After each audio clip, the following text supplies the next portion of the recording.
This is culture. This is culture. This is culture. We got to keep it together. Welcome to This is Culture, a program created and designed, produced by the Department of Culture to bring you abreast of all the cultural happenings locally, regionally, and internationally. Today, our first guest is Mr. Jacques Grysole, and he is the president of Expansion Strategies Incorporated, which is located in Montreal, Canada. Thank you, Mr. Grysole, for being my guest today on This is Culture. Thank you very much. Thank you. Now, today, to put things in perspective and to permit our viewing audience to have more of appreciation and understanding of this topic we're about to discuss, tell us about yourself and your background. Okay, myself, I am a graduate from MBA in International Business at the Business School in Montreal, HEC Montreal. And I've been doing consulting business in strategic planning and marketing for the last 40 years or so. Oh, okay. So, and various sectors, one of them being culture and tourism. And that's why I'm here for the creative industries. Okay, good. We're going to get into that in a minute, really into detail. You are in the Virgin Islands, as you said. Yes. You're here on a 2-day mission to conduct a sectorial study on creative industry and innovation in the OCTs, and OCT meaning overseas countries and territories. Tell us about this mission, including the objectives of the mission. Okay, this mission is within the program of the OCT, OCTA, in fact the OCT Association based in Brussels, that is funded by the European Union, and they provide technical assistance in several sectors, and in this case it's for the creative and cultural industries. And I started the mission, it's a 4-country mission. I started in Aruba, in Curaçao, in Anguilla, and today here. Yes. So that's, and at the end of the mission, report will be published in the OCTA newsletter. Okay. So pretty soon. Fantastic. You mentioned OCTA, and of course OCTA is the Organization of Overseas Countries and Territories Association. I think about 20 countries are members, Yes. mainly in the Caribbean island, but you have some like Saint-Pierre-et-Miquelon up north, and you have on the other side south, you have Saint Helena and the French Polynesia and New Caledonia. So there's yes, and including the UK's overseas territories. well, UK's overseas, Dutch overseas, and French overseas, basically. Okay, so fantastic. Yeah. And you mentioned it's funded by the European Union, which is, my understanding is that we are an associate member of, or we are a member, I should say, of OCTA. So that's why we are qualified to be part of this mission, and we are very grateful. So, and then, of course, it's funded by the European Union, and I believe it is funded through the European Development Fund. Which number, I don't know, but that's my understanding, which is, anyway, fantastic. All right. Give us a more detailed explanation on the various cultural industries. You mentioned cultural or creative. What's the difference between cultural and creative? Are they one and the same? Okay, let's say, for example, if you are a graphic designer, yes, maybe not necessarily cultural. That's creative. Okay, so, but it's creative, definitely, yes. Okay. So that's maybe where the difference lies. So give us some more details about these various creative industries. Under creative industries, there are several subcategories. Okay, let me give you some explanations. The first one is what we call heritage. Heritage includes museum, sites, historical sites, and theaters. But if you go in more detail, you have the all artifacts, museum collections. You have the building, you have the structure. That means historical buildings, bridges, infrastructure, monuments, cultural heritage landscape, historical streetscape, parks, trails, industrial complexes can be in there also. Yes. And archaeological sites. That's the first one. If you look at the music, that's easy to understand. I don't have to detail much, except that in the music industry, we include obviously the artists, the entrepreneurs, But you have the record labels, the publishers, the live music businesses, the agents, music managers, music festivals, the promoters, the presenters, music distributors, like radio, streaming services, and all the supporting industry association, training institution, service and technical organization, and the music instrument artisans as well. So that's quite wide. Quite large. Yes. Then you have the fashion sector. Yes. Fashion designer can be haute couture or prêt-à-porter. And obviously, again, you have the designer, but you have the support services, the workshop to make the products. You have the design sector. Design includes the architects, the interior designers, and the landscape designers. Yes. So you have three categories under design. Then you have the film and television, and radio and animation. That's obviously the television production and the studios. Then you have the list. The interactive digital media. That's video games, mobile applications, interactive media, social media, and e-learning goes in there. E-learning. Okay. E-learning goes in there. Okay. Yes. Then you go to books, print media, digital publishing, and literature. That's another category. That's another one. That's the production of print material, writers, editors, publishing houses, and distributors. Yes. Then you have the advertising sector. That's the advertising agencies. It's quite easy to understand. Yes. The culinary. Yes, the culinary. Culinary part of obviously of the tourism sector, and that includes all the restaurants, hotels, and institutions. And by institution, mean also include the schools. Yes. If you serve food at school, the jails, the hospitals, that also go in that category. Okay. And then you have the local and traditional crafts. Yes. So that's plastic arts, wood carving, glass, stone, metal, the craft centers, the art galleries, and so on. Right. Okay, that's that sector. And the last one is the festival sector. Yes. Those were the companies that organize festivals. It's a category in itself. That's in a nutshell. But very extensive. Very. A lot of people have a lot of variety. A lot of areas. Of skills, know-how, experience. Oh yes. Yeah. Right, exactly. Now, we were required at the Department of Culture to complete a survey or a questionnaire prior to your arriving. And we completed it to you, and we completed it and submitted it to you, and on the various industries that you just mentioned. From the responses of the survey, would you agree that all or a majority of the industries are located here in the territory? Yeah, Yes. You have activities in each of those sectors. In each of these sectors. Obviously, some are larger, some are smaller, but yes, you have a presence in all the... Oh yeah. And which is fantastic to know. Oh yeah. Because I think we tend to behave or operate in silos, and we don't come to the realization that we're actually an industry, and which we are here to help us to understand that we are part of a global industry in a sense. Yeah. And we have quite a bit that we can contribute. Yeah, and there is a lot of interaction between those sectors. Yes. That you should develop, Yes. A festival promoter needs to have dancers, needs to have all kinds of, fashion designers and so on. So there's a lot of interaction. Right, so it's not like you're operating by yourself. You kind of supplementing each other in a sense. Yeah. Oh, yeah. As you just mentioned, which is a perfect example of festivals, because in the festivals we need costumes. In theater you need costumes. You need music. And the fashion, you need the music. And you need broadcasting. Right. All those, that's so it's all intertwined. Yeah, even if there are different businesses, they need to work together. Yes. Oh, yeah. Okay. Great to know. Yeah. Okay, so what are the benefits of the creative or cultural industries to a country, particularly our small territory? What are the benefits?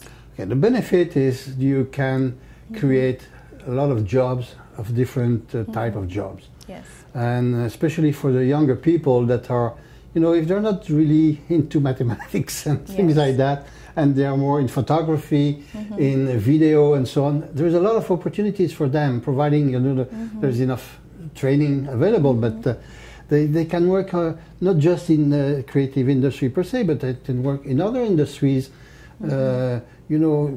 Many companies have an advertising department. Yes. They need people to write text, brochures, and so on. So there's a lot of variety of opportunities, and it's an industry that has a great potential for in terms of economic development. Yes, we're going to go into that. Yeah. Yes. Which is fantastic to know. So there are quite a bit of benefits, yes, and I think we just need to kind of give a bit more attention to this particular industry so that other people can recognize that, you are an artist and you can make a living from your creative skills. Exactly. Yes, to help to sustain yourself and your family. And even if you do it part-time, there's some part-time artists. There's a lawyer who has artistic skills, and in his spare time, if he has time, can do artwork and help to sustain his living as well. But the idea is to help those people, those who want to create a company and hire people to work with them. In many areas, let's say in graphic design, if you're good, you can have a studio, and you can hire younger people to work in the studio. And that's how they develop an industry. Yes. And when you have an industry, then you have maybe some export potential in there also. That's another. That's another topic we can talk about, the export opportunities. Yeah, because when you're a small country, most of the time the local market is not big enough to sustain and make a good living. Yes. So you have to develop product that can appeal to the world. And today it's pretty. It's not easy, but it's easier since accessible. You have the internet and so on, so you can have a website or Facebook page, and which is happening right now. So you just turn it into a business opportunity. Exactly. Yes. Exactly. Right. Okay, great. Now, you've worked on some projects in the Caribbean centered around this same topic, creative industries. Please share with us those projects. What were they about, and do they still exist today? Yeah. Yes. The largest project I did was about 3 years ago in Barbados. Okay. And for the creative industry to structure the creative industry. They had, I would say, the same problem as you had here and in the other island that I visited. The information on the creative industry is very limited. So nobody knows how many people are working in the sector, how many companies, and you have companies, you have individuals, you have part-time, full-time, but mainly part-time.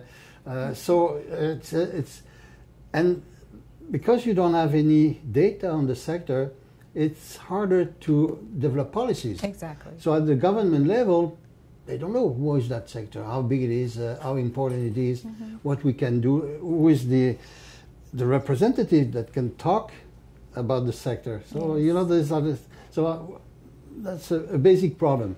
Now with the questionnaire that gave me for me and for you the opportunity to get at least a first profile, preliminary profile, not too detailed, but at least an idea.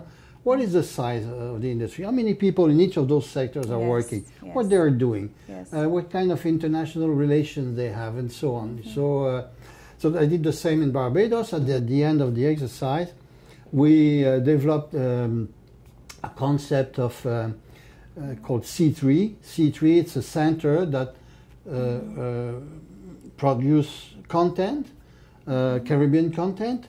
So it means they can hire and train people coming from the schools in different areas. Those people can be for local production, but can be also for foreign production. When you have a film crew coming, well, you have people that have experience already. Right. So there is a training aspect, production of local content, and distribution. The company that was developed there was also able to commercialize the products, because it's important for an artist that makes music or do sculpture or make paintings. is to be known outside the island, you know, Yes. in the Caribbean islands and also elsewhere, you know. Right. So Exposure. I'll give you an example. One of those programs they developed, it's entrepreneur profile. It's half an hour show. And remember, one was about a guy that makes sculpture from mahogany roots. Yes. Well, we got an order from Germany one day like that because it was aired on the internet, and somebody said like the product and give him an order. So that's you know, alone he wouldn't have been able to do that. Yes. So that's so, and it's still working. It's still working. It's still in operation. Operating, yeah. Oh, okay, fantastic. Yeah. Okay, well, this afternoon we're meeting in groups in relation to, but before I get to that, you mentioned the title creative or cultural industries, and we mentioned it before, and people may give the notion that these industries are related only or solely to culture because it says creative and cultural. Explain the link of these industries to other industries. You mentioned very briefly tourism. So can you go into a bit more detail as to how this particular industry could be linked to other industries? If you produce original craft, painting, so on, shows, local shows, local contents, can be folklore, but it can be modern as well, you give to the tourism sector an opportunity to diversify its product. Yes. They can offer more than the traditional sea, sun and sand, and offer a cultural experience. Yes. And the cultural experience will be unique to this place. So somebody from the States, from Europe, comes here, he will be exposed to the local culture. And if he goes to another island, it will be a different culture. Of course. Okay? So that's the uniqueness and that's the attractiveness of the sector for the tourism. So it's an opportunity to diversify the product. And of course, there's a trade opportunity. Yeah. Yes, because if you're going to be exporting, there's opportunity for trade. If you have for example, a group of dancers that develop a show, they can go abroad with the show. That's true. They can present that show elsewhere. That's what troops are doing in other countries. Yes. You know, so many times the local market is not big enough to pay for all the investment that you need to do when you develop a show. You know, in decors and costume and so on. So you check it out. You go around the world with that. There's a lot of opportunity, and people are curious, you know, to see something different in their own city. Yes. Okay. Now, back to this afternoon's meeting. We're meeting in groups in the related industries to conduct SWOT analysis, which is the strength, weakness, opportunities, and threats of the industry, and to propose follow-up activities and programs to to make furtherance of this creative industries here in the Virgin Islands. What are some of your concerns or follow-up activities you anticipate the groups may suggest? Okay, I think first a meeting like that, I think it's an opportunity for people from the industry to meet together and discuss the topics. Probably they haven't never done that before. Yes. So they don't know each other that much. I mean, maybe socially they know. Yes. But I mean, professionally, to exchange on their problems, their frustrations and so on. So that's the first aspect, is to have a chance for them to get together and have a view of what the industry looks like and where they want to go. Yes. Okay. But at the end, my goal is to conduct the discussion so they agree on a number of actions that can be undertaken, and mainly action that can be implemented short term. Yes. You know, we can have all kinds of medium and long term things, fine, but what do we do tomorrow and in the coming months to start, you know, improving the situation and the development of the industry. Right. So that's the purpose of the the exercise this afternoon. Okay, exactly. Now, years ago I learned that the creative industry is a billion-dollar industry. Is this still the case today? It might even be billions and billions of dollars. Yes. So there, in other words, there are opportunities in this industry for small countries such as this or territories such as this. There are economic benefits. Right. And jobs.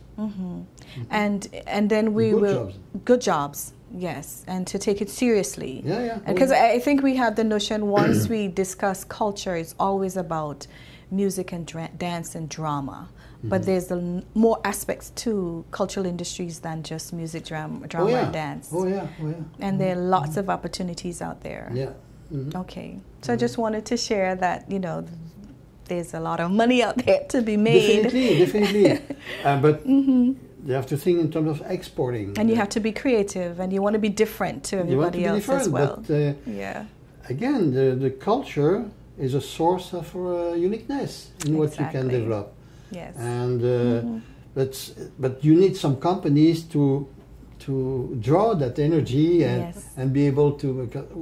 One person alone at home can do a number of things, but it's quite limited. You know, you need some support from organizations to develop. Yeah, because there are, of course, there are a number of organizations regionally and internationally that persons here can join. And constantly brought abreast of what's happening, what's the trends, and what's changed, and what's not, and those kinds of things. And for example, you know, if you have a troupe of dancers, and you want to offer your product to the hotels, for example, here, you have to understand that the sales, you have to understand the distribution system, and the distribution is not by talking to the hotels here. You have to go to the international shows where the tour operators and those who make packages think about your product. So in other words, there's a business side of this thing. Besides the creative, having the creative skills and the abilities, you still need to have the business sense of this industry. You need to know the distribution system of those products. How it works, you know, and how long it takes, because sometimes it takes a long time. It's not because you have a nice product that will be you will get a client right away. You know, sometimes it may take. You know, for example, when a tour operator prepare a package, it may take a year and a half, even 2 years before they get into the market, because they need to evaluate the product, they need to prepare the brochure, do the planning, and then do the trade shows to present that to potential buyers and so on. So it takes a lot of time. And you have to be patient, but you have to go slowly and but surely, and it pays off at the end, you know. Fantastic. Now, Mr. Grysole, is there anything else you wish to add or elaborate on before we bring this interview to a close? I would say that I hope that this afternoon meeting will not be the only one. That in the future you'll be able to find ways to keep that interest and to organize that type of meeting, you know, maybe in the 2 months from now, so on, to see what people have in mind from that meeting, and that may change, you know, or may refine their ideas, so it become a real project, you know. And that's I think that's that would be great if you can develop something like that. Okay, fantastic. Well, that's it. That's all the questions I have. So, Mr. Grysole, thank you so much for being my guest today on This Is Culture. The information you shared was certainly appreciated and valued. Okay, thank you very much. Thank you. My guest today on This Is Culture was Mr. Jacques Grysole of Expansion Strategies Incorporated from Montreal, Canada. Today our topic was creative and cultural industries here in the Virgin Islands. I am Luce Hodge Smith, Director of Culture.